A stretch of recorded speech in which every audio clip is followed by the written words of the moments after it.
Hey everyone, welcome to Judging for the Win. I'm Dave, and this is my daily ruling. I've gotten various requests for this sort of question from a lot of people and a lot of sources. Amy attacks Nick with the Mindskinner, while he controls Furnace of Rath. How much life does Nick lose? How many cards does Nick mill? Well, if you've been a fan of the channel for a while, you already know what happens when multiple replacement effects want to apply to something dealing damage. What's less well known but relevant here is that prevention effects and replacement effects that apply to damage being dealt are actually handled the same way in exactly the same part of the game. The affected player gets to choose what order they apply in.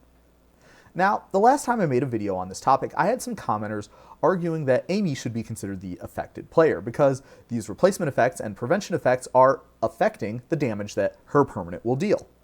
However, if you take a look at the wording of the relevant rule, you can see that the affected player is the one who's being affected by the original event, not the one who controls the thing the replacement effects are interacting with.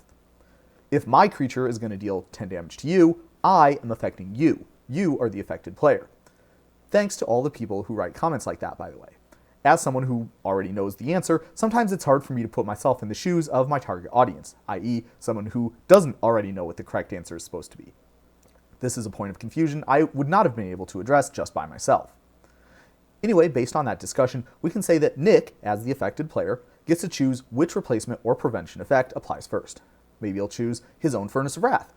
In that case, the event starts out with him taking 10 damage, and then Furnace of Wrath will double that to 20. Then the Mindskinner will prevent 20 damage and Nick will mill 20 cards. In most cases, the more logical order would be to do it the other way around. If Nick first has the Mindskinner prevent the 10 damage, then he'll mill 10. Then, when the Furnace of Wrath would be able to apply, the game will see that Nick isn't taking damage anymore, meaning that replacement effect will do nothing. If damage is prevented, it never happens. This means that only one prevention effect is considered to have prevented each point of damage. So if we get rid of the Furnace of Wrath and we have Nick play a Candle's Glow, then he could apply its prevention effect before the Mindskinners, resulting in him gaining 3 and milling 7. The discussion from before still applies though, so if he wanted, he could also mill the full 10 and gain 0 by applying the Mindskinner's prevention effect first, although that alternative seems a lot less likely to come up. Some effects, such as Flaring Pain, say that damage cannot be prevented. Prevention effects can still apply to unpreventable damage. The damage won't be prevented, but any other parts of the prevention effect will still apply as normal. That means that these two cards make a great combo. All your damage will still happen, but that will also cause your opponent to mill cards too. Note also that there is a slight difference in templating between the prevention effects on Candle's Glow and the Mindskinner. The former bases its additional effect on how much damage was prevented, but the that many on Mindskinner refers to the damage from the original event, with no regard to how effective its prevention effect was. Scenarios involving unpreventable damage make this difference significant. Here's one last challenge question to test your understanding.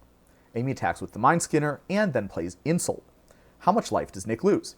How many cards does Nick mill? Well, like in the Furnace of Wrath example, Nick has the option of whether to double the 10 damage he's taken first or replace it with him milling. If he doubles it with Insult first, then the Mindskinner's prevention effect will not be able to prevent the 20 damage that he'll be taking, but it will still make him mill 20 cards. Ouch. Well, let's say he applies the Mindskinner's prevention effect first. In that case, the 10 damage that Nick is going to be taking will not be prevented, but he still will mill 10 cards. Unlike in the Furnace of Wrath example, Insult's damage doubling still does apply to this event, even after applying the Mindskinner's prevention effect. Therefore, the 10 damage Nick would take is doubled to 20. Replacement and prevention effects can only apply to any given event once, so even though this event that's happening in the game still has Nick taking damage, the Mindskinner cannot apply again and have Nick mill 20 cards. Therefore, the net result is that Nick will always take 20 damage, but he'll mill his choice of 10 or 20 cards. Pretty cool, right? That's all I have for you today. How did you do? Join me again next time for another daily ruling. Until then, I hope you have a great day.